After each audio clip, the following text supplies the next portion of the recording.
নমস্কাৰ, স্বাগতম জনাইছোঁ নিউজ আছামৰ অন্য এটা ভিডিঅ'লৈ।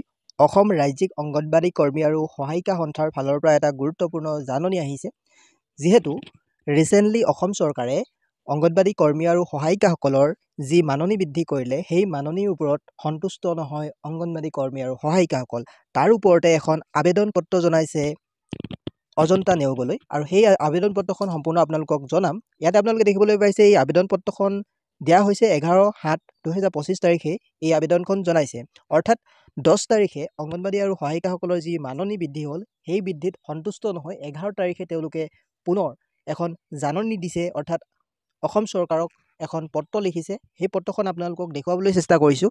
যি বৰ্তমানৰ সময়ত বজাৰত যি মূল্য বৃদ্ধি, সেই মূল্য বৃদ্ধিত তেওঁলোকৰ যি দৰমহাটো নিজেই ন্যূনতম, তো সেই যি দৰমহাক লৈ তেওঁলোকে অসন্তুষ্টি প্ৰকাশ কৰিছে। এই পত্ৰখনত আপোনালোকে জানিব পাৰিব।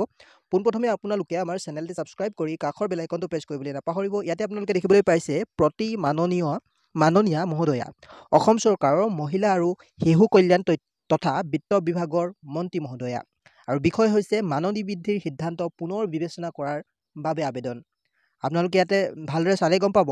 মহোদয়া এনেকুৱা ধৰণে লিখা হৈছে, সন্মান সহকাৰে অতি দুখেৰে আপোনাক জনাওঁ যে যোৱা 10 জুলাই 2025 অসম তাৰিখে, অৰ্থাৎ চৰকাৰে কেবিনেটত যি সিদ্ধান্ত ল'লে 10 জুলাই তাৰিখে, সেই কথা উল্লেখ কৰিছে। সভাই কৰ্মৰত অংগনবাড়ী কৰ্মী আৰু সহায়িকাসকলৰ বাবে ৰাজ্য চৰকাৰৰ পৰা অতিৰিক্ত মাননি কৰ্মীৰ বাবে 1500 টকা আৰু সহায়িকাৰ বাবে 750 টকা বৃদ্ধি কৰাৰ ঘোষণা কৰিছে। অৰ্থাৎ অংগনবাড়ী কৰ্মীৰ যি দৰমহা 1500 টকা বৃদ্ধি কৰিলে, আৰু সহায়িকাৰ বাবে 750 টকা বৃদ্ধি কৰাৰ কথা যিহেতু ঘোষণা কৰিলে 10 তাৰিখে, আৰু সেই কথাকেই উল্লেখ কৰি লৈছে পোনপ্ৰথমৰ যিটো দফা হয় সেইটো কথা উল্লেখ কৰিছে।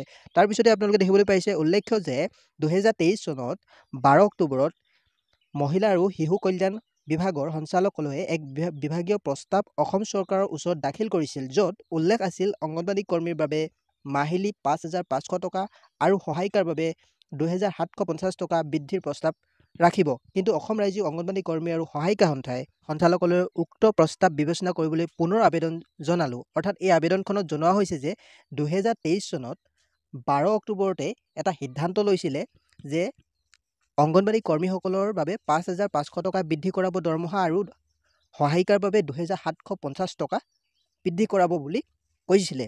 অৰ্থাৎ তেতিয়াই প্ৰস্তাৱ লোৱা হৈছিলে 2023 চনৰ 12 অক্টোবৰ তাৰিখে। এই যিখন আবেদনপত্ৰখন তাৰ পিছৰ দফাটোত আপোনালোকে চাব পাৰে। গতিকে মহোদয়া, বাইদেৱে দয়া কৰি আমাৰ মাননি বৃদ্ধিৰ বিষয়টো পুনৰ বিবেচনা কৰি অসম অংগনবাড়ী কৰ্মী আৰু সহায়িকাসকলক উপকৃত কৰে যেন, এই আমাৰ সমিতিৰ মিনতি। অৰ্থাৎ এই যিখন আপোনালোকে দেখিবলৈ পাইছে, এই যিখন আপোনালোকৰ আবেদন পত্ৰ হয়, এই আবেদন পত্ৰখন হৈছে বৰপেটা জিলাৰ পৰা অসম চৰকাৰলৈ দিয়া এখন আবেদন পত্ৰ হয়। তো এই আবেদন পত্ৰখনৰ যিটো চিল মোহৰ হয়, সেই চিল মোহৰটোত আপোনালোকে চালে গম পাব জিলা হৈছে বৰপেটা, আৰু পঞ্জীয়ন নংটো আপোনালোকে দেখিবলৈ পাইছে তাত 09 আৰু 99, আৰু আপোনালোকে যিটো চিল মোহৰ হয় তাত চালে গম পাব এই যিটো আবেদন পত্ৰ হয় বৰপেটা জিলাৰ অংগনবাড়ী কেন্দ্ৰৰ ফালৰ পৰা দিয়া হৈছে। আৰু অংগনবাড়ী যি দৰমহা বৃদ্ধি কৰিলে, সেই দৰমহাত সন্তুষ্ট নহয় বৰপেটা জিলাৰ পৰা এখন আবেদন পত্ৰ চৰকাৰলৈ জনাইছে যাতে আৰু অকণমান দৰমহা বৃদ্ধি কৰক। যিহেতু মূল্য বৃদ্ধিৰ যি প্ৰকোপ, অৰ্থাৎ তেওঁলোকৰ দৰমহাটো বহুতেই যিহেতু কম হ'ল, তো সেইবাবে তেওঁলোকে এইখন আবেদন পত্ৰ জনাইছে। তো ইয়াকেই জনাবলগীয়া আছিল আজিৰ ভিডিঅ'টিৰ জৰিয়তে। আপোনালোকে যদি আমাৰ চেনেলত পোনপ্ৰথমবাৰৰ বাবে আহিছে, তেনেহ'লে চেনেলটি ছাবস্ক্ৰাইব কৰি কাষৰ বেল আইকনটো প্ৰেছ কৰিবলৈ নাপাহৰিব। এনেকুৱা ধৰণৰ ভিডিঅ'সমূহ আপোনালোকে সকলোতকৈ আগতীয়াকৈ পাবলৈ, আৰু লগতে